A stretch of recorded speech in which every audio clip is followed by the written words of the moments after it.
TV KPM. Wah, cantik betul lah hasil kerja ni. Apa dia tulis ni? Pesisir pantai. Oh, memang menarik betul lah. Kreatif betul siapa yang buat ni. Ada macam mana dia buat 4 hasil seni. Assalamualaikum cikgu. Waalaikumsalam Azhar. Apa khabar cikgu? Alhamdulillah Azhar sihat. Alhamdulillah. Cikgu, saya tengah teruja ni cikgu. Saya tengok ada 4 hasil seni yang sangat luar biasa ni. Tapi macam saya rasa macam ada maksud tertentu lah. Ini sebenarnya hasil kerja murid saya ni Azhar. Oh ya ke? Ya, Saya ingatkan Azhar. cikgu yang buat. Tak, mereka yang hasilkan ni Azhar. Dan sebenarnya Azhar, Ya cikgu? di sebalik daripada hasil kerja murid ni ada perkara yang kita akan belajar lepas ni Azhar. Oh, jadi maksudnya ada kaitan lah. Sangat ada kaitan Azhar. Okey, jadi cikgu boleh tak cikgu? Saya pun nak belajar sama-sama cikgu. Kaitan, kita nak tahu pasal apa yang cikgu nak sampaikan. Boleh ke cikgu? Boleh Azhar, kita belajar lepas ni? Okey. Cantik cikgu. Ui, memang.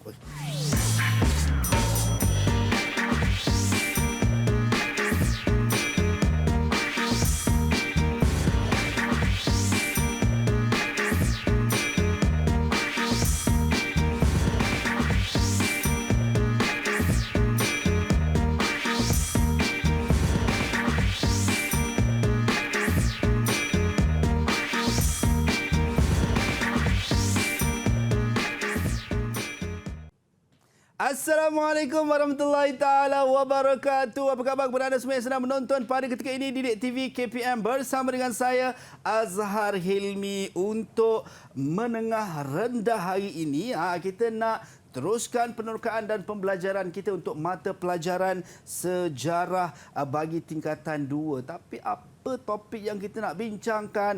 Itu yang kita nak tahu daripada guru yang akan bersama dengan kita pada hari ini. Kita ada Cikgu Muhammad Wafi Osman daripada Mahat Tahfiz Darul Ulum Al-Basriyah, Kuantan, Pahang. Assalamualaikum cikgu. Waalaikumsalam Azhar. Wah, cikgu nampak ceria, nampak bertenaga, nampak luar biasa auranya hari ini cikgu. Biasa je Azhar. Saya pun rasa macam teruja hari ini cikgu, nak tahu dan nak belajar berkenaan dengan mata pelajaran sejarah. Tapi cikgu, kalau berdua mesti ada yang ketiga. Cuma yang ketiga hari ini yang bersama kita adalah jurubahasa isyarat kita, Cikgu Nur Ilda Kamaruzaman daripada Institut Pendidikan Guru Kampus Ilmu Khas Wilayah Persekutuan Kuala Lumpur. Itu dia yang akan memahamkan dan juga memberi penerangan kepada murid-murid berkeperluan khas untuk mata pelajaran sejarah ini. Baik, Cikgu, hari ini kita nak belajar dan nak tahu berkenaan dengan, kalau kita tengok di awal tadi kita ada buat sedikit satu lakonan ataupun sketsa. Apa kaitan dengan topik yang kita nak bincangkan hari ini cikgu? Okey, baik Azhar. Sebenarnya berdasarkan kepada kita punya hasil kerja murid tadi, sebenarnya kita nak belajar tentang Sarawak dan Sabah di alam Melayu. Baik. Tetapi sebenarnya kita nak fokus kepada Sarawak sahaja hari ini Azhar. Sarawak. Sarawak sahaja. Itu dia, kamek kita lah cikgu. Kamek kita lah tu. Kamek kita untuk rakan-rakan daripada negeri Sarawak. Kita nak tahu dengan lebih terperinci berkenaan dengan sejarah negeri Sarawak. Tapi cikgu, katanya ada rakan-rakan saya ataupun murid-murid cikgu yang akan bersama dengan kita pada hari ini. Betul Azhar. Tapi bab kata pepatah, tak kenal maka tak cinta. Jadi boleh tak cikgu kita nak berkenalan dengan murid-murid cikgu? Boleh Azhar. Okey, silakan cikgu. Yang pertama saya ada bawakan murid-murid saya daripada Mahat Tahfiz Darul Ulum Al-Basriyah Kuantan. Yang pertama kita ada di sebelah kanan atas iaitu saudari Alia Zahra. Okey, Alia. Boleh lambai ikut sikit. Okay, Alia. Itu dia. Macam marah aja Alia, bukan tak marah Oh, tak. Okey. Okey, di bawah Alia kita ada seorang lagi murid saya, puteri, iaitu saudari Hidayu Humaira. Lambai sikit. Hai Hidayu. Itu dia. Dan murid saya yang ketiga saya bawakan daripada Mahat Tahfiz Darul Ulum Al-Basriyah iaitu Fakrul Mukminin. Kita panggil Mukmin. Mukmin. Hai, Assalamualaikum Mukmin. Dan murid saya yang keempat ialah Arik Danish. Okey. Arik Danish. Baik, kita ada 4 orang cikgu Empat. Murid yang akan bersama kita. Okey, rakan-rakan semua, adakah anda semua dah bersedia untuk kita mulakan kelas kita? Kalau dah bersedia, cuba angkat 2 jari macam ni. Okey, semua dah bersedia cikgu. Semua dah bersemangat dan bertenaga untuk nak tahu dengan lebih terperinci berkenaan dengan tadi cikgu sebut pasal Sarawak. Jadi kita nak mulakan cikgu. Silakan. Okey, terima kasih Azhar. Sama-sama cikgu. Okey, baik. Alhamdulillah. Jadi hari ini kita bersiaran sekali lagi dan hari ini kita nak fokus kepada mata pelajaran sejarah KSSM tingkatan 2 Baik. berkaitan dengan Sarawak dan Sabah lah. Cumanya fokus kita pada hari ini ialah berkaitan dengan Sarawak sahaja. Okey, jadi ini adalah peta bagi Sarawak dan Sabah. Seperti mana yang kita tahu, Sarawak ni dia dikenali dengan gelaran Bumi Kenyalang. Bumi Kenyalang. Dan untuk pengetahuan semua, Sarawak ni adalah sebuah negeri yang sangat luas, hampir menyemai dengan kawasan Semenanjung. Dan kalau kita perhatikan pada peta di sini, kita tengok ini adalah gabungan bagi Sarawak, Sabah dan juga Kalimantan. Ini kita panggil Kepulauan Borneo lah, Azhar. Kepulauan Borneo. Ya, cikgu. Okey. Seterusnya kita pergi kepada pengenalan lah. Pengenalan. Baik, Sarawak dan Sabah ni sebenarnya dia adalah sebahagian daripada alam Melayu lah. Sebahagian daripada alam Melayu. Dan di mana kedudukan Sarawak, Sarawak dia terletak di barat daya Pulau Borneo.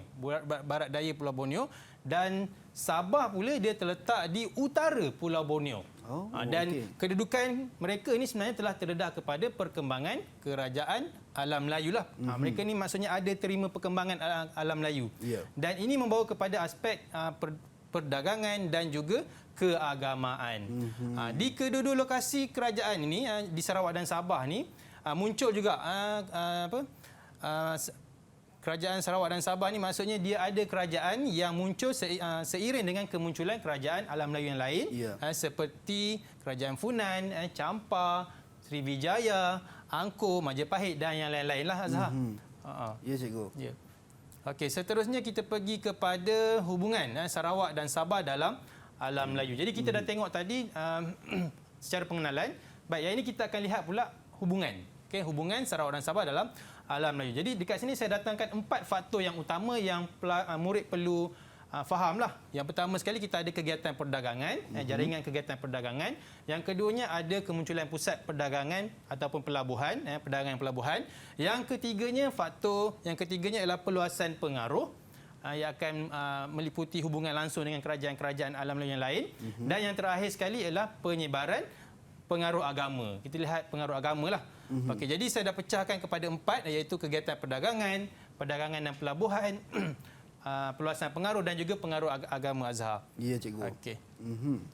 Okey, kita pergi kepada yang pertama sekali lah, Azhar, dan juga cikgu, yang murid-murid yang berada di dalam talian dan juga yang berada di rumah. Baik. Okey. Dalam kegiatan perdagangan, kita lihat sebelum Masihi, penduduk pesisir pantai Sarawak dan Sabah ni, mereka ni ada hubungan lah maksudnya dengan kerajaan luar dan juga kerajaan alam Melayu. Jadi ini dapat dibuktikan dengan penemuan pusat pembuatan tembikar di Gua Niah dan di Bukit Tengkorak, Sabah. Dan pada abad ketiga pula wujud sebuah pelabuhan yang kita panggil Cupor, iaitu Pelabuhan Utara Sabah. Dan pelabuhan ini kita gunakan ataupun pelabuhan ini adalah tempat untuk mengeksport besi ke Funan dan juga ke Champa. Di situlah. Okey, kemudiannya kita pergi kepada nampak gayanya Hidayu ada nak tanya ke? Baik, silakan Hidayu. Cikgu, saya nak tanya, ada bukti lain ke tentang hubungan perdagangan ini? Sebab saya baca tentang pelabuhan Sarawak, tentang sumber arkeologi dan sumber luar. Okey, pertanyaan daripada Hidayu. Sama ada wujud bukti lain ataupun tidak. Jadi sebelum saya menjawab, saya bukalah dulu. Boleh tak, Azhar, buka pada murid saya untuk mereka respon jawapan. Silakan. Baik. Kalau ada. Ada ataupun tidak. Okey, silakan Arik Danish. Yang kat tangan, cikgu. Angkat tangan. Silakan. Cikgu, izinkan saya untuk menjawab pertanyaan Hidayu. Izinkan saya untuk menjawab pertanyaan Hidayu, cikgu. Ya, silakan. Antara kedua-dua sumber tersebut, iaitu sumber arkeologi dan sumber luar, kedua-duanya menjurus kepada bukti penemuan, bukti kewujudan Pelabuhan Sarawak. Selain itu juga terdapat beberapa pengkaji seperti Tom Harrison, F.E. Trailer dan W.B.V. yang membuat cari gali di Santubong. Macam mana, cikgu, jawapan? Ada habis ke? Belum lagi? Belum lagi. Okey, silakan. Selain itu juga mereka menemukan kawasan dagangan, kawasan peleburan biji besi dan barang agama. Okey, terima kasih Arik. Macam mana cikgu jawapan ni, Betul cikgu? lah, itu adalah dua sumber yang yang menyokong kepada kewujudan kegiatan perdagangan lah, iaitu pelabuhan tadi tu. Okey, baik cikgu. Kita teruskan Baik. Okey, kita teruskan. Yang keduanya ialah berkaitan dengan hubungan Sarawak dan Sabah. Tetapi ini kita akan lihat kepada kemunculan pusat perdagangan dan pelabuhan. Okey, jadi pada abad ke-7 di Santubong pada abad ke-7 di Santubong, iaitu wujud sebuah kerajaan awal Santubong, di mana di Santubong ni dia ada pelabuhan jugalah. Pelabuhan iaitu pelabuhan lembah, terletak di lembah Sungai Sarawak. Dan di situ kita lihat ada penemuan barang tembika zaman dinasti Tang dan juga zaman dinasti Sang. Okey, ini menunjukkan bahawa wujudnya hubungan di antara kerajaan Cina dengan kerajaan kuno Sarawak. Dan hasil daripada barang-barang yang dibawa di pelabuhan itu, kita ada kapur barus, kayu laka, lilin, lebah madu dan juga kulit penyu. Dan pada abad ke-13 pula, wujud industri peleburan biji besi di Santubong. Dan juga ini menunjukkan kemunculan pusat perdagangan yang lain yang membawa kepada kemunculan pusat perdagangan yang lain seperti Gedong, Bukit Sadong dan juga Kalka. Dan ini telah menunjukkan bahawa wujudnya hubungan kerajaan antara Siam dan juga Cina lah. Baik. Ya, cikgu. Okey. Baik, cikgu. Ada angkat tangan lagi nampaknya. Ada soalan. Silakan. Okey, Silakan. Cikgu, Ya. izinkan saya berkongsi tentang kemunculan pusat perdagangan ini. Silakan. Yang saya tahu, Lucas Chin ialah seorang pengkaji. Dia telah melakukan kerja cari gali ni di Gedong Bukit Sadong Kalka. Menariknya, mereka telah menemukan pelbagai barang dagangan dari luar Sarawak. Manakala tapak cupur dibuktikan melalui sumber Cina yang membuktikan bahawa adanya pelabuhan di utara Sabah. Okey, terima kasih Mukmin. Itulah tadi bukti yang telah diberikan oleh Mukmin, tapak cupur, iaitu kawasan pelabuhan lah. Okey, baik. Boleh kita teruskan, Azhar? Silakan, cikgu. Boleh. Okey. Seterusnya kita nak pergi kepada peluasan pengaruh kerajaan, peluasan pengaruh kerajaan Melayu. Jadi yang pertama sekali kita lihat di sini kemajuan perdagangan menjadi tarikan untuk kerajaan luar ni, mereka meluaskan pengaruh di Sarawak lah. Dan kita lihat di sini kawasan pesisir pantai barat, di mana kawasan ini adalah zon tamadun Melayu. Mereka ni terima pengaruh daripada kerajaan luar. Dan contoh yang kita boleh bawakan di sini adalah Sriwijaya lah. Sriwijaya ni dia sebuah kerajaan yang mana mereka telah melebarluaskan kawasan perdagangan di Laut Cina Selatan. Seterusnya kita pergi kepada kerajaan Majapahit. Jadi kerajaan ni dia juga meluaskan pengaruh di Sarawak dan Sabah. Bukti yang kita boleh bawakan di sini ialah jumpaan gendang gangsa Mojo yang dijumpai di Pulau Bangi, Sabah. Selepas kemerosotan kerajaan Majapahit, meningkat naik pula Kesultanan Melayu Brunei. Jadi Kesultanan Melayu Brunei ini dia telah menjalinkan hubungan dengan persahabatan dengan kerajaan Sambas pada abad ke-14, dan hubungan itu telah menyebabkan kerajaan Sambas menyerahkan wilayah kepada kerajaan Brunei, dan kerajaan Brunei boleh meluaskan kuasanya ke utara Borneo lah. Seterusnya ialah... Baik, cikgu. Tadi saya perasan, cikgu, dekat slide cikgu ada tulis bukti gendang gangsa jenis Moko, tapi cikgu sebut Mojo. Adakah Mojo ataupun Moko? Moko. Okey. Jadi yang betulnya adalah Moko. Moko, Azhar. Okey, yang seterusnya ialah sama-sama, Azhar.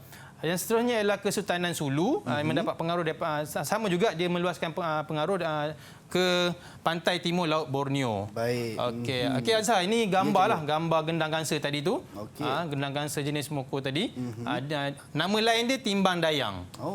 Timbang dayang. Okey, dan yang terakhir sekali dalam hubungan Sarawak dan Sabah ni yang melibatkan pengaruh agama. Jadi kita ada tiga lah, iaitu pengaruh Hindu, Buddha dan juga Islam. Okey, untuk bagi kerajaan Sriwijaya, buktinya ialah kita boleh lihat di sini objek-objek agama Buddha di Santubong. Maksudnya berlaku penyebaran agama Buddha lah. Dan juga penemuan patung Ganesh di Limbang. Dan bagi penyebaran agama Islam pula, kita lihat di mana Kesultanan Melayu Brunei dia berjaya menyebarkan agama Islam di pesisir pantai Sarawak dan Sabah. Kesannya, Azhar, kesannya ialah disebabkan oleh penyebaran tersebut, kaum Melayu dan kaum Melanau berjaya menerima agama Islam lah. Dan yang terakhir sekali ialah Kesultanan Sulu. Jadi Kesultanan Sulu pun sama juga menyebarkan agama Islam di pantai timur Sabah. Okey, boleh ke saya nak minta pelajar ke kita Dah. Boleh, cikgu. Boleh. Okey, jadi kita minta pelajar untuk untuk menyatakan lokasi okey dengan segeralah. Okey, boleh siapa nak cuba untuk tentukan lokasi hubungan kerajaan Melayu dengan Sarawak? Okey, angkat tangan silakan. Silakan siapa? Okey, Hidayu. Okey, kita Nampak. minta Hidayu tentukan 4 kawasan terus. Okey, silakan Hidayu. Silakan Hidayu. Kerajaan Sulu pada nombor pertama. Kerajaan Funan nombor kedua. Kerajaan Sriwijaya nombor 3 dan Kerajaan Sambas. Kerajaan Sambas yang keempat. Okey, kita tengok adakah betul jawapan mereka. Okey, tepat sekali. Okey, Kerajaan Sulu, Kerajaan Funan, Kerajaan Angkor dan Kerajaan Sambas. Okey. Yang kedua, cikgu, ya. Hidayu jawab tadi, cikgu. Ada markah tak, cikgu, untuk Hidayu? Boleh kita bagi. Boleh? Boleh. Okey. Berapa markah, cikgu? Kita bagi 1 je lah. Satu Satu, je. satu. Baru Hidayu seronok nak dapat 2. Okey, saya akan bagi. Kita teruskan dulu sampai Okey. cikgu. Yang kedua, silakan siapa nak cuba sila angkat tangan dan buka mic. Okey, silakan. Silakan Mukmin. Kerajaan Sriwijaya terletak pada nombor 5, Kerajaan Melayu Brunei terletak pada nombor 6, Kerajaan Majapahit nombor 7, manakala Kerajaan Sentubong terletak pada nombor 8. Okey, kita tengok adakah betul kerajaan-kerajaan yang disebutkan. Okey, Sriwijaya, Kerajaan Melayu Brunei, Majapahit nombor 7 dan terakhir sekali Kerajaan Santubong. Okey. Jadi betul ke, cikgu? Betul ke mereka dua-dua telah memberikan jawapan yang betul? Jawapan betul. Jadi ada markah ke, cikgu? Boleh kita bagi 1 bintang juga. Satu juga bintang ataupun senyuman daripada cikgu untuk Mukmin. Baik, cikgu, kita teruskan, cikgu, sampai cikgu. Terus Okey, saya ada buat satu roda ni, Azhar. Ya. Roda ni kita panggil roda siapa bertuah lah. Baik. Ini satu aktiviti yang saya ciptakan untuk murid saya lah. Supaya mereka ada kata tak mengantuk dan boleh Cikgu, berikan. kenapa nama saya tadi, cikgu? Saya pun murid cikgu juga. Azhar kita kira lepas ni lah. Okey, gurau cikgu. Baik, cikgu. Siapa bertuah, kita tentukan siapa dulu bertuah untuk mereka jawab soalan. Boleh, Azhar? Boleh, cikgu. Okey, Silakan. kita tentukan siapa yang bertuah. Okey, kita tentukan. Jeng, jeng, jeng. Kita lihat siapa Kenapa yang kena. tak pusing? Cikgu, saya tekan, cikgu. Okey. Okey. Itu dia, cikgu. Okey, jadi siapa yang bertuah? Okey, saya stopkan Ya, cikgu. Okey, nombor 2 Mukmin. Okey, Mukmin dah bersedia, Mukmin? Okey, kita pergi kepada soalan dia. Okey, Sarawak dan Sabah merupakan sebahagian daripada alam Melayu. Nyatakan faktor yang mewujudkan hubungan Sarawak dan Sabah dalam kepulauan tersebut. Jadi, Mukmin kena nyatakan faktor saja. Okey, silakan Mukmin. Silakan, Mukmin. Faktor yang mewujudkan hubungan Sarawak dan Sabah dalam kepulauan tersebut ialah jaringan kegiatan perdagangan, pusat perdagangan dan pelabuhan di muara sungai, peluasan pengaruh kerajaan alam Melayu dan pengaruh agama. Okey, kita lihat adakah jawapan yang diberikan oleh Mukmin ni betul. Ya, cikgu. Okey, kita tengok. Okey, kegiatan perdagangan pelabuhan, pengaruh kerajaan dan juga pengaruh. Okey, betul Azhar. Betul, cikgu. Betul. 4, kalau kat situ 4 markah. Jadi cikgu nak bagi 4 markah juga. 2 Betul, cukup, cikgu? Azhar. Oh, 2. Cikgu dia juga bagi ni. Okey, cikgu. saya teruskan. Saya teruskan. Baik, cikgu. Okey, untuk yang kedua, siapakah yang bertuah? Okey, saya tekan sekali lagi. Siapakah yang bertuah? Okey, bersedia semua? Bersedia? Okey, stop. Okey, kita ada yang bertuah ialah Alia. Okey, Alia dah bersedia, Alia? Alia. Dah.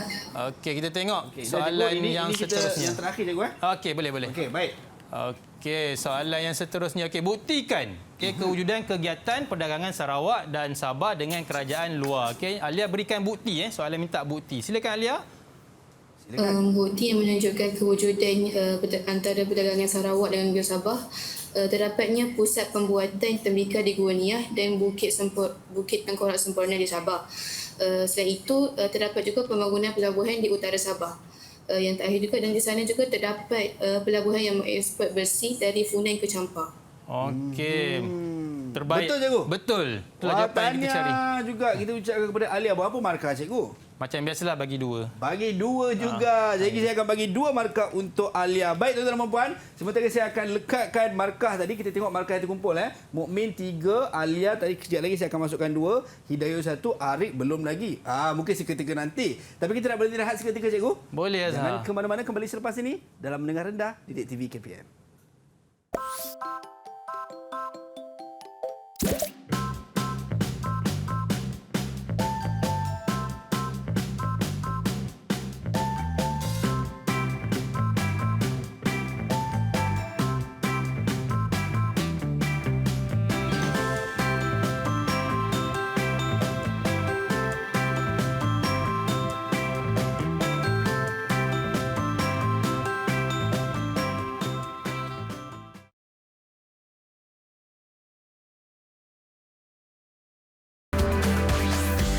Didik TV KPM.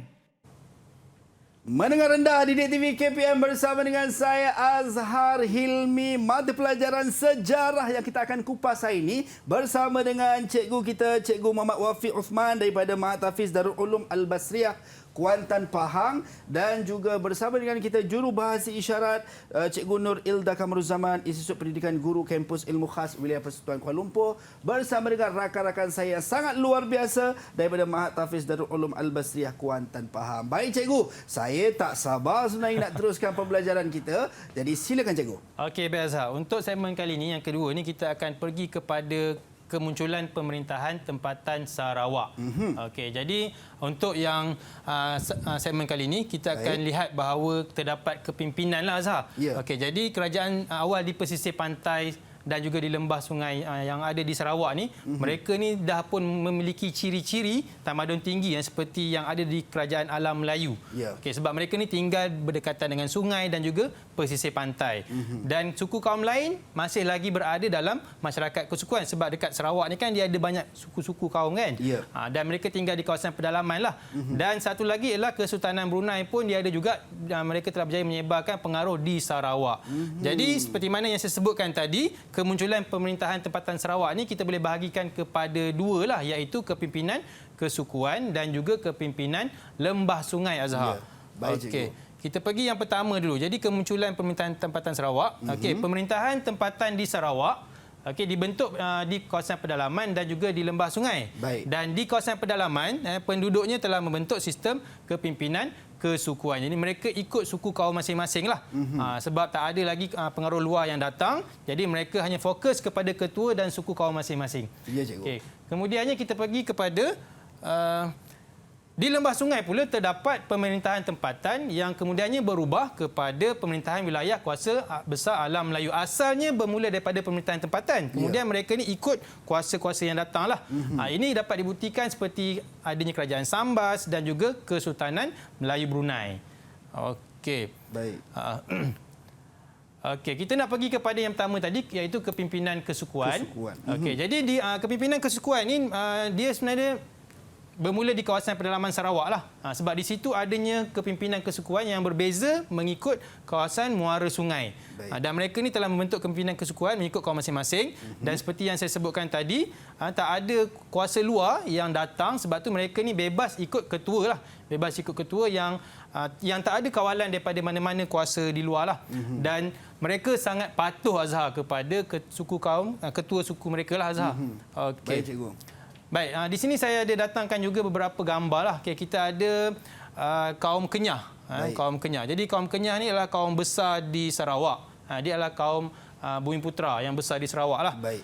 Dan kaum Kenyah ni, mereka ni bersama-sama dengan kaum-kaum lain seperti Kenyah, Kelabit, membentuk Orang Ulu ataupun nama lain mereka Orang Ulu. Orang Ulu. Jadi Orang Ulu gabungan beberapa kaum Okey, termasuklah kaum Kenyah ni lah.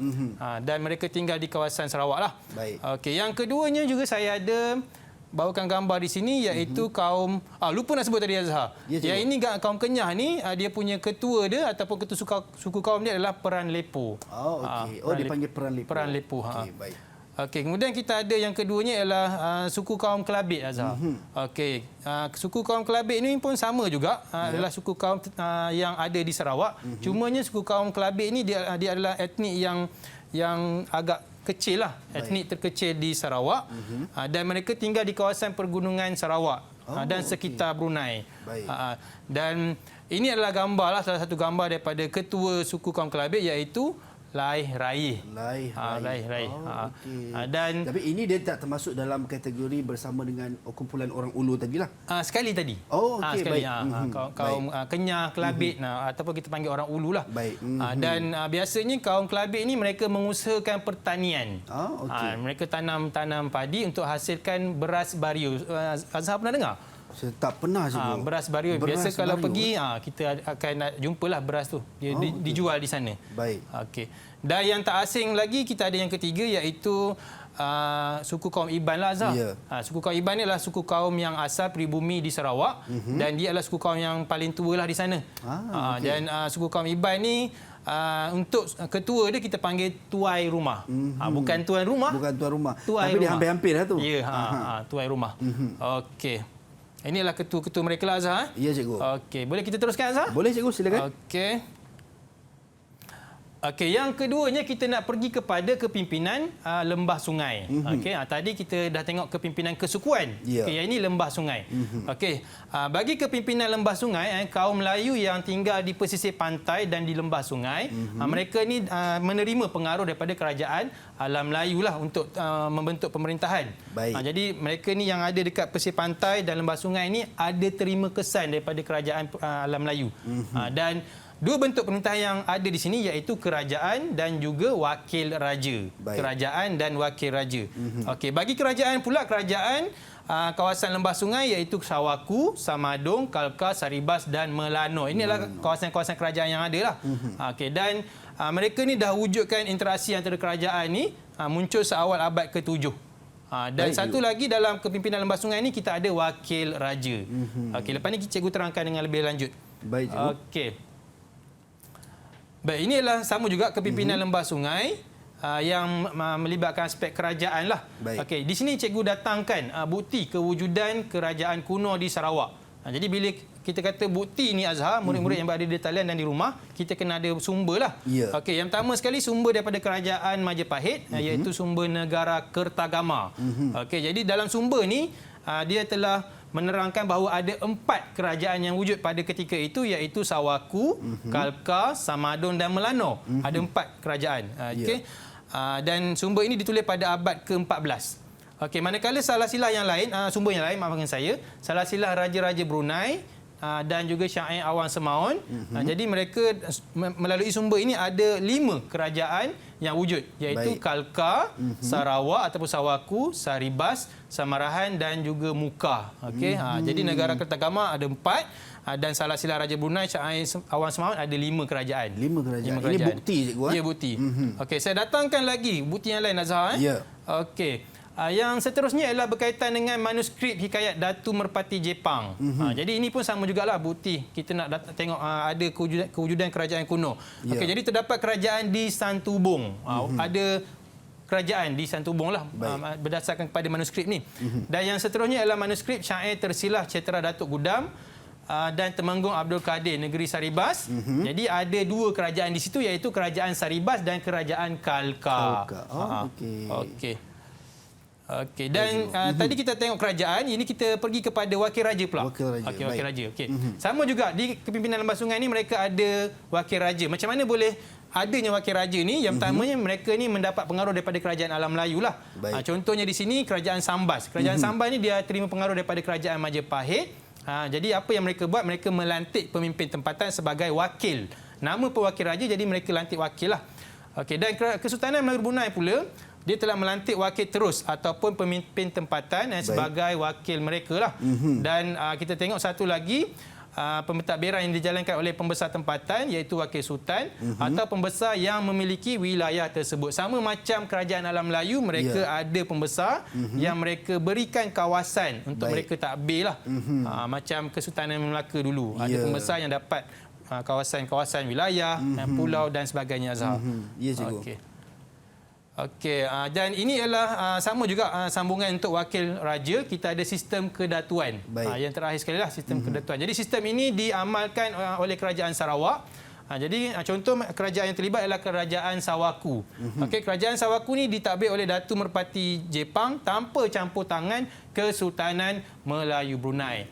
Dan mereka ni ada beberapa gelaran Azhar. Baik. Okey, contohnya macam Datu, Abang, Dayang. Ini adalah gelaran-gelaran mereka lah. Baik. Dan golongan pembesar dikekalkan semasa pengaruh Kesultanan ini. Baik, cikgu. Okey, Azhar, kita nak beralih kepada aktiviti boleh ke? Boleh, cikgu. Ini yang saya rasa rakan-rakan saya ternanti-nantikan, cikgu. Ya, Azhar. Baik, cikgu. Kita teruskan, cikgu, dengan aktiviti. Okey, bersama-sama dengan kita ada inilah sampul yang saya telah sediakan. Okey. Jadi dalam sampul ni ada lokasi yang murid kena tentukan kawasan. Okey. Tentukan kawasan. Jadi minta mereka untuk pilihlah sampul Azhar.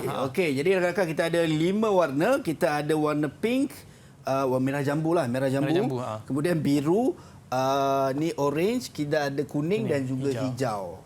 Jadi kita nak buka saja ke untuk secara rawak ataupun nak pilih satu, cikgu? Kita angkat tangan Azhar. Okey, siapa yang nak mulakan dulu? Ya, betul. Okey, siapa yang nak mulakan dulu? Silakan. Mukmin, silakan Mukmin. Saya ingin memilih sampul berwarna orange. Warna orange, cikgu.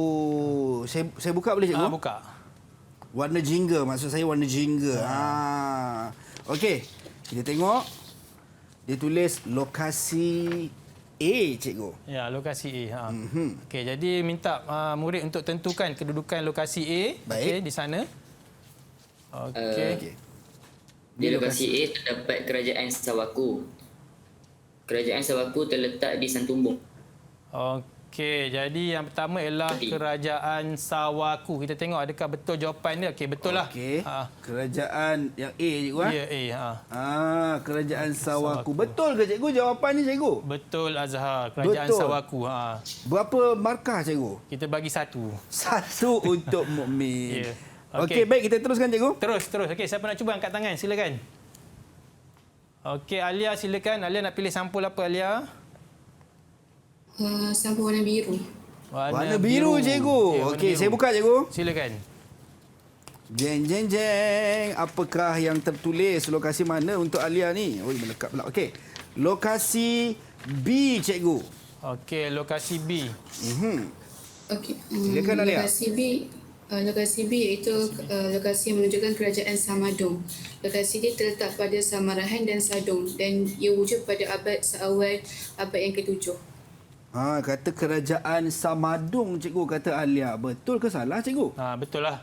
Lokasinya Betul juga? betul. Okey, saya Lokasi Kerajaan Samarahan yang terdiri daripada Samarahan dan juga Sadong. Okey, seterusnya silakan. Satu markah, cikgu? Satu markah juga. Satu markah. Okey, baik, kita teruskan.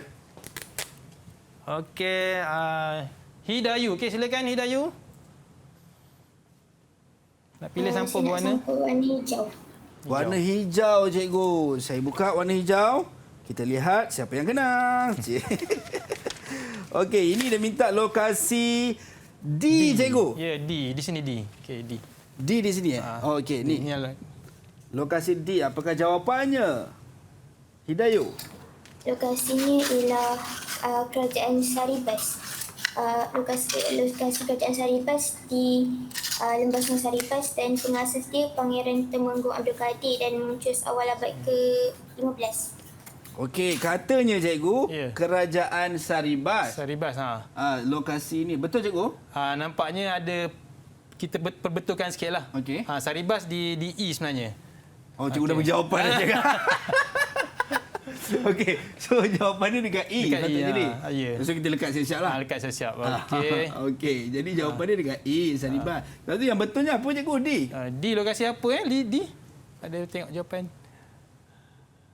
Okey, Kerajaan Melano. Kerajaan Melano. Kerajaan Melano. Okey, jadi kurang tepat lah tadi. Kurang tepat lah. Alia, Hidayu. Hidayu. Okey. Okey, ada markah ke, cikgu? Kurang tepat? Tak ada markah. Tak ada markah. Okey, so last yang akhir C. Okey, C. Kan soalan C. Ya, jadi C ni tinggal satu je lah. Arik Danish. Jadi Arik Danish, apa jawapan untuk C, Arik Danish? Terdapat Kerajaan Kalka di lokasi C. Kerajaan Kalka. Lokasi kerajaan ini Kuala Sungai Kalka, pengasas kerajaan Dayang Hubu dan Dayang Ruku. Okey, ini katanya jawapan dia, cikgu. Okey, itu tepat. Yang ni memang pasti tepat. Jadi ada markah ke, cikgu? Ada. Ada markah. Jadi satu markah untuk Arik Danish. Baik, terus kita teruskan juga, cikgu. Siapa ambil? Teruskan. Okey, jadi inilah kawasan-kawasan tadi yang telah diberikan penerangan oleh murid saya. Okey, kita ada Kerajaan Sawaku, lokasi Santubong, Kerajaan Samadong daripada Samarahan dan Sadong, Baik. Kalka, Kerajaan Kalka, Kuala Sungai Kalka, Kerajaan Melano Dan yang terakhir sekali adalah kerajaan Saribas tadi. Okey. Kerajaan Saribas. Itu dia. Dan kita dah dapat belajar ini, kita dapat tahu berkenaan dengan bagaimana kewujudan kerajaan-kerajaan kuno, cikgu. Betul, serta Azhar. bukti-bukti yang telah pun didatangkan sebentar tadi. Dan kita tengok mata yang terkumpul setakat ini, Mukmin berjaya kumpul 4 mata, Alia berjaya kumpul 3 mata, manakala Hidayu dan juga Arik Danish berkongsi mata yang sama, 1 mata, cikgu. Tapi jangan sedih-sedih sebab kita banyak lagi aktiviti yang kita akan laksanakan. Kita nak berhenti seketika, cikgu. Silakan. Anda semua jangan ke mana-mana, kembali selepas ini dalam Mendengar Rendah Didik TV KPM.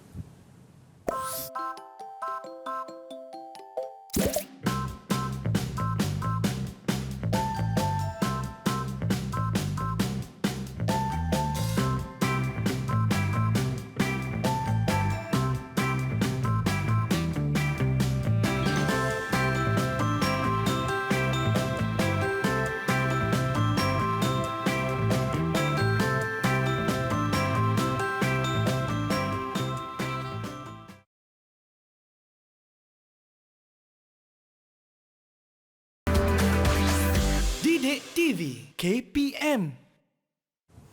Sarawak dan Sabah dalam Kerajaan Alam Melayu merupakan topik yang kita nak bincangkan hari ini dalam Mendengar Rendah Didik TV KPM. Bersama dengan saya Azhar Hilmi dan juga guru yang akan bersama kita pada hari ini adalah Cikgu Muhammad Wafi Osman daripada Mahat Tahfiz Darul Ulum Al-Basriah Kuantan, Pahang, dan juga jurubahasa isyarat kita Cikgu Nur Ilda Kamruzaman daripada Institut Pendidikan Guru Kampus Ilmu Khas Wilayah Persekutuan Kuala Lumpur, dan juga rakan-rakan saya yang sangat luar biasa daripada Mahat Tahfiz Darul Ulum Al-Basriah Kuantan, Pahang. Baik, cikgu. Saya nampak depan saya ni, cikgu, meriah aja, cikgu.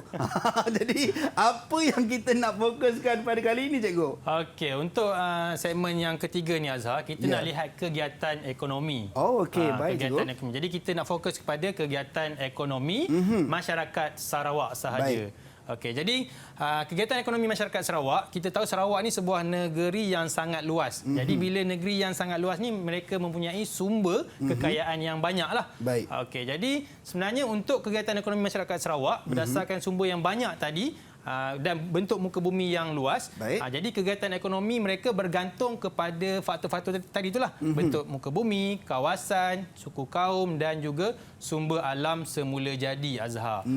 Dan kegiatan ekonomi masyarakat Sarawak ni yang utamanya mereka menggunakan kegiatan ekonomi sara diri. Maksudnya mereka hasilkan sumber ekonomi untuk kegunaan diri sendiri dan keperluan keluarga sajalah. Okey, itu yang utamanya. Baik. Okey. Seterusnya kita lihat juga bagaimana boleh berlakunya kegiatan ekonomi masyarakat Sarawak ni. Sebenarnya dia kedudukan dipengaruhi oleh kedudukan dan tempat tinggal lah. Sebab kita tahu bahawa Sarawak ni kawasannya yang sangat luas dan berbeza-beza. Tempat tinggal pun berbeza-beza. Jadi ini yang mempengaruhi kegiatan harian mereka serta kegiatan ekonomi yang mereka hasilkan. Contoh dia macam kita ada 3 tempat yang utamalah, 3 kawasan utama. Kita ada kawasan pedalaman, maksudnya di kawasan pedalaman lah, Sarawak. Kemudiannya di kawasan muara sungai ataupun lembah sungai. Dan yang ketiganya di kawasan pesisir pantai. Mereka tinggal di kawasan pantai lah. Lembah sungai, pesisir pantai dan juga kawasan pedalaman. Jadi ketiga-tiga kawasan ni mereka mempengaruhi kegiatan ekonomi dan juga kegiatan seharian mereka. Okey. Jadi kita pergi kepada hasil kerja murid lah, Azhar. Sebab ini di sini dia yang meriah ni lah, cikgu ni. Jadi sebenarnya Azhar, saya dah mintalah murid-murid saya ni untuk mereka hasilkan kerja projek mereka dan saya ada bagi markah sebenarnya. Jadi di sini saya ada bawakan sebahagian daripada hasil kerja mereka. Dan mereka pun dah siapkan sebenarnya di sekolah lah. Okey. Jadi kalau kat sekolah lagi banyak lagi lah. Mereka ada hasil kerja mereka sendiri. Dan di sini yang saya bawakan untuk tontonan ni lah. Dan kita nak minta mereka untuk terangkan, Azhar. Boleh, cikgu? Okey, kita nak mulakan dengan siapa, cikgu? Okey, kita mulakan secara inilah, Azhar. Okey, kita tengok yang pertama kawasan pedalaman Sarawak. Jadi saya nak minta murid saya untuk berkongsi hasil kerja mereka. Okey, silakan siapa angkat tangan untuk pedalaman Sarawak ni? Okey, Alia silakan. Hidayu, silakan Hidayu. Mana satu hasil kerja awak, Hidayu? Di antara 4 yang ada di depan saya ni. Ini Yang ini Ini hasil kerja awak Tapi mereka ada buat di sana juga. Allah batu jatuh. Oh, minta maafkan saya Dayu. Okey, yang ni Okey, jadi dia kena perjelaskan cikgu lah. Dia ada buat yang di sekolah ada juga buat. Oh, okey. Jadi Hidayu hasil Hidayu kerja. boleh Okey. tunjukkan hasil kerja di sana. Okey, silakan Hidayu. Okey, baik, silakan. Teruskan Hidayu. Ini ialah model yang saya telah hasilkan. Okey, saya nak terang yang bahagian kawasan pedalaman. Kawasan pedalaman, antara kegiatan ekonomi yang dilakukan oleh orang Sarawak yang tinggal di kawasan pedalaman ialah mengutip hasil hutan. Disebabkan pertempatan mereka yang berdekatan dengan hutan dan dikelilingi banyak pokok, mereka mengutip hasil hutan. Dan seterusnya ialah memburu haiwan liar seperti kancil, rusa dan sebagainya. Dan akhir sekali ialah aktiviti penanaman padi. Antara padi yang diorang tanam ialah padi huma. Oh, itu dia. Macam mana cikgu jawapan Hidayu cikgu? Okey, memang itulah jawapan yang kita perlukan, iaitu kawasan yang pertama adalah kawasan pedalaman. Yang maksudnya masyarakat Sarawak ni ada yang tinggal di kawasan pedalaman lah. Jadi mereka memungut hasil hutan, memburu haiwan liar dan juga ada sebagainya yang membuat tanaman padi. Baik. Bila tadi Hidayu sebut padi huma, saya teringat padi huma. Okey, baik, kita teruskan cikgu. Okey, kita nak pergi kepada pertempatan yang kedua. Okey, Baik. silakan teruskan. Siapa? Okey, Alia. Okey, Alia, silakan Alia. Tunjukkan hasil kerja anda. Tunjukkan dulu. Hasil Okey. kerja Alia, okey. Jadi yang inilah hasil kerja Alia. Ya. Okey, baik, silakan Alia. Ini hasil projek yang telah saya lakukan. Di sini adalah kawasan lembah sungai. Kawasan lembah sungai ini biasanya berada di tepi sungai lah. Yang kita tahu kawasan di lokasi lembah sungai ini, kegiatan yang penduduk di sana selalu lakukan adalah kegiatan seperti menanam padi. Mereka juga selain itu mereka juga menanam buah-buahan dan juga sayur-sayuran. Kaum yang biasanya melakukan kegiatan tersebut di lokasi lembah sungai adalah seperti kaum Melayu, Iban, Bisaya, Melanau dan Medayu. Baik, itu jawapan daripada Alia cikgu. Macam mana cikgu? Maksudnya itulah lokasi lembah sungai ini, maksudnya memang penduduk dia ada mengamalkan aktiviti untuk menanam padi dan juga ada yang menanam buah-buahan lah. Dan kaum yang utama sebenarnya Azhar, kaum Melanau dengan Bidayu. Oh, yang utama. Baik Okey. cikgu. Kita Baik, kita nak teruskan cikgu? Boleh, satu lagi. Okey, silakan. Silakan. Yang ketiga silakan. Okey, Okey, Arik Arik. Danish. Silakan. Itu dia angkat dia punya hasil kerja dia. Okey, model silakan. dia. Model ini merupakan hasil kerja saya bagi pesisir pantai. Okey, Arik Danish boleh angkat tinggi sikit tak? Kita nak tengok. Wow, cantiknya. Oh, dia tunjuk betul-betul depan tu, marah tu. Okey, Arik Danish, silakan. Terdapat penduduk masyarakat Sarawak yang tinggal di pesisir pantai. Antara kegiatan penduduknya ialah perdagangan di kawasan pelabuhan, menangkap ikan atau dikenali sebagai nelayan bagi mencari rezeki dari hasil laut, membuat perahu bagi para nelayan dan akhir sekali pengusaha sagu yang merupakan kegiatan pengeksportan yang tinggi dan dihasilkan dalam kuantiti yang banyak. Bak kata pepatah, kalau tak dipecahkan ruyuh, mana nak dapat sagunya? Wah, siap bagi pepatah lagi cikgu. Dia memang macam tu hari ni. Bagi pepatah pula. Oh, ya ke? Peribahasa. Okey, baik. Silakan cikgu. Okey, Bagaimana jawapan Arik Danish? Okey, itu ialah kawasan yang diterangkan oleh Arik tadi, kawasan di pesisir pantai. Jadi kita sedia maklumlah kalau kita tinggal di kawasan pesisir pantai ni, Baik. kegiatan utamanya ialah nelayan lah. Nelayan menangkap ikan. Dan ada juga aktiviti perdagangan dilaksanakan di situ. Okey, kita nak minta satu lagi boleh tak? Baik cikgu, yang terakhir tadi Yang cikgu. terakhir, Okey, silakan. Okey, silakan. Mukmin. Okey. Ini model yang saya hasilkan. Model ini ialah model sungai. Saya akan menerangkan kepentingan sungai. Baik. Sungai ini menjadi kegunaan harian pada semua penduduk. Antaranya, contohnya, sungai ini boleh dijadikan sebagai untuk minum, mencuci pakaian, mandi dan serta mencuci pinggan mangkuk. Selain itu, pengangkutan sungai juga boleh dijadikan sebagai pengangkutan. Sampan dan bot menjadi pengangkutan utama untuk mengangkut penumpang dan bawa barang-barangan. Yang ketiga ialah pertempatan. Sungai menjadi kawasan pertempatan yang dikenali sebagai kampung air. Yang keempat ialah sumber rezeki. Sungai juga menjadi sumber rezeki kepada penduduk di sekitar itu. Yang kelima ialah perdagangan. Mereka menjalankan kegiatan ini sejak zaman berzaman lagi. Yang keenam ialah kegiatan rekreasi. Mereka menjalankan kegiatan ini seperti pesta regata dan acara perahu berhias. Baik, itu dia penerangan daripada Mukmin. Bagaimana cikgu? Memang itu yang kita perlukan dalam kepentingan sungai. Jadi dalam kepentingan sungai ini ada 6 kepentingan yang dibawakan oleh murid saya tadi. Kita ada kepentingan untuk kegiatan harian, untuk pengangkutan, untuk sumber makanan, untuk aktiviti perdagangan, pertempatan dan juga rekreasi. Jadi ada 6 lah Azhar. Ya cikgu. Baik cikgu. Dan okey. Ini kesimpulan cikgu untuk yang kali ini cikgu. Okey, silakan. Okey, jadi secara kesimpulannya lah Azhar dan juga murid-murid yang berada di rumah dan yang berada di dalam talian. Jadi kita dah lihat bahawa masyarakat Sarawak ni sebenarnya adalah masyarakat yang sangat bijak lah. Sebab kenapa bijak? Kerana mereka berjaya memanfaatkan sumber alam semula jadi. Dan mereka telah mempelbagaikan sumber keluaran kehidupan harian demi memastikan kelangsungan hidup mereka dapat diteruskan. Baik. Okey, dan yang paling pentingnya mereka sangat mahir menyesuaikan diri dengan bentuk muka bumi yang ada. Itu dia cikgu. Dan kita dah dapat tahu berkenaan dengan kegiatan ekonomi ni cikgu. Ya, tadi penerangan tadi mereka ada markah ke cikgu? Memang kena ada markah. Memang kena ada markah. Jadi seorang berapa? Seorang 1 ke, seorang 2 ke, seorang 3 ke? 2 Azhar. Seorang 2. Sementara saya nak lekatkan markah untuk keempat-empat rakan-rakan saya ini. Kita nak berhenti rehat seketika. Kembali selepas ini dalam mendengar rendah Didik TV KPM.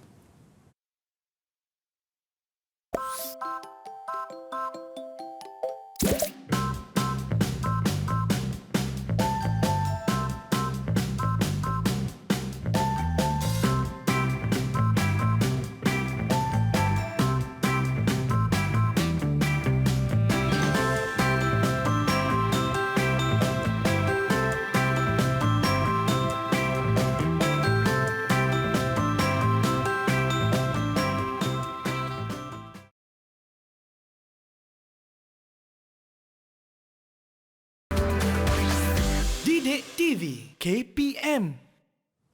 Mendengar rendah Didik TV KPM bersama dengan saya Azhar Hilmi. Kita nak teroka sama-sama mata pelajaran sejarah hari ini dengan topiknya Sarawak dan Sabah dalam Kerajaan Alam Melayu. Guru bersama kita hari ini kita ada Cikgu Muhammad Wafi Osman daripada Mahat Tahfiz Darul Ulum Al-Basriyah Kuantan Pahang, dan juga jurubahasa isyarat kita Cikgu Nur Ilda Kamaruzaman daripada Institut Pendidikan Guru Kampus Ilmu Khas Wilayah Persekutuan Kuala Lumpur, serta rakan-rakan saya daripada Mahat Tahfiz Darul Ulum Al-Basriyah Kuantan Pahang. Baik cikgu, saya tak nak lengahkan masa lagi cikgu, kita nak teruskan penerokaan kita hari ini cikgu. Silakan. Okey, baik Azhar. Untuk segmen kali ini Azhar, kita nak pergi kepada nilai Azhar. Ya, cikgu. Iaitu kita nak tengok kepentingan muafakat lah.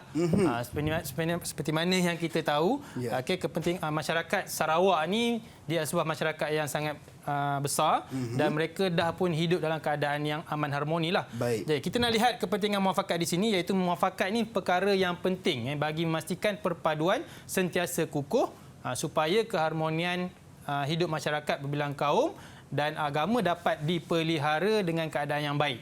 Kemudian perpaduan yang ada di Sarawak ni sebenarnya sememangnya telah lama wujudlah, dan mereka ni seperti yang saya sebut tadi, mereka hidup dalam keadaan yang bersatu padu, hidup aman dan damailah. Dan apa yang membuatkan mereka hidup bersatu padu? Mereka ada mengadakan pelbagai program lah.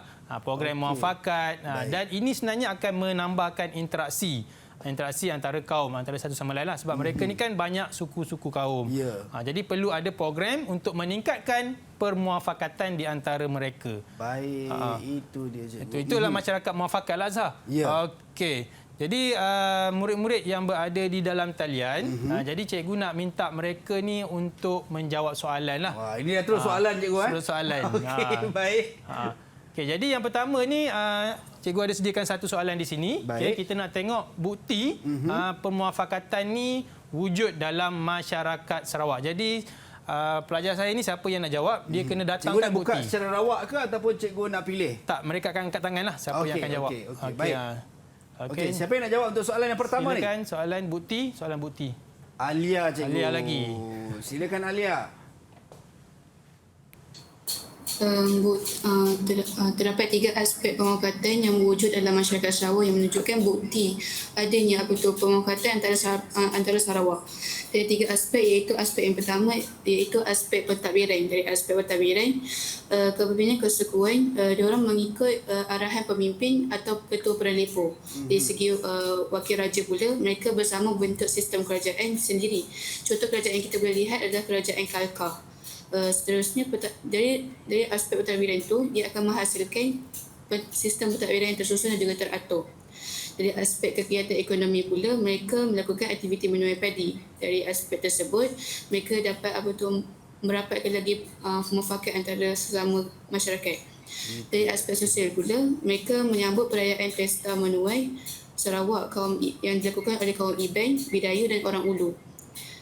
Selain itu, mereka juga melakukan pesat berbulang yang kita boleh kenal sebagai pesta menuai dan makan tahun kaum Bisaya dan Kadayan. Mereka juga ada melakukan acara tibau, iaitu pesta kaum yang memerlukan permainan berhayun.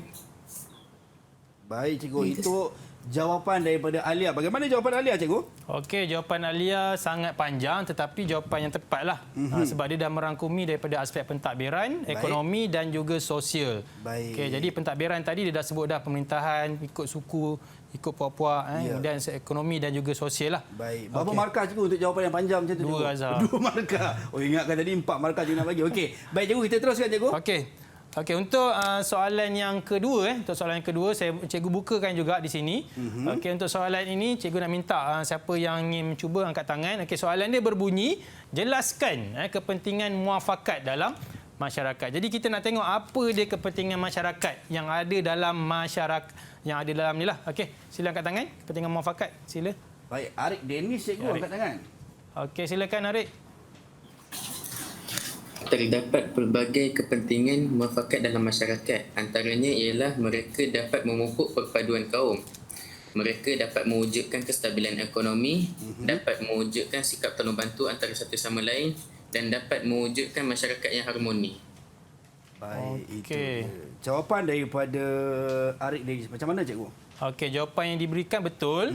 Okey, jadi inilah kepentingan muafakat yang perlu ada dalam masyarakat lah. Kita nak hidup dalam suasana yang aman harmoni, nak memastikan perpaduan kita utuh.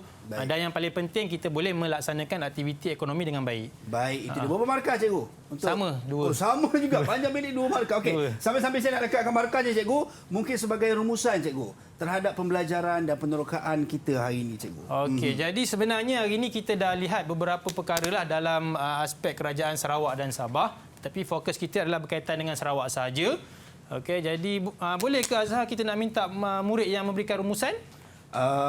Boleh, cikgu, tapi secara ringkas. Okey. Siapa, cikgu? Jadi saya nak minta seorang lah.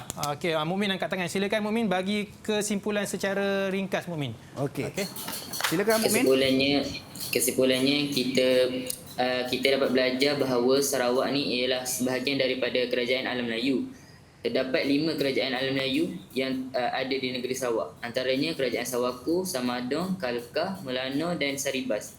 Dan kita juga dapat pelajari bahawa pemerintahan tempatan Sarawak terbahagi kepada 2, iaitu kepimpinan kesukuan dan kepimpinan lembah sungai. Baik, itu dia. Kita dapat daripada murid kita terhadap apa yang kita belajar ini lah, cikgu. Betul lah, cikgu, bagaimana, cikgu, prestasi mereka, cikgu, sepanjang pembelajaran kita hari ini, cikgu? Okey, prestasi mereka sangat baik sebab mereka berjaya menyiapkan tugasan yang telah saya berikan. Dan yang keduanya, mereka berjaya menjawab soalan dengan betul lah, Azhar. Baik. Okey, jadi prestasi mereka sangat cemerlang hari ini, Azhar. Sangat cemerlang. Ya, kalau dalam Arab ni sebab Mak Tafiz, mumtaz.